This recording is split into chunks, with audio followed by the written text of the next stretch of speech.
Mwenyezi Mungu, nisaidie kijana wako.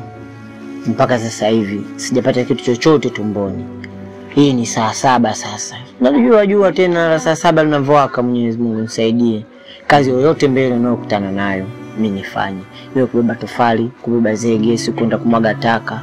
Ibadi tu nipate shilingi 3000, buku nikatoe sadaka 2000 mimi nikale. Mwenyezi Mungu nisaidie.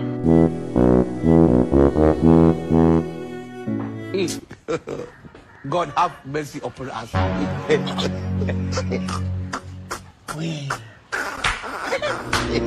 Mwenyezi Mungu kweli mkubwa.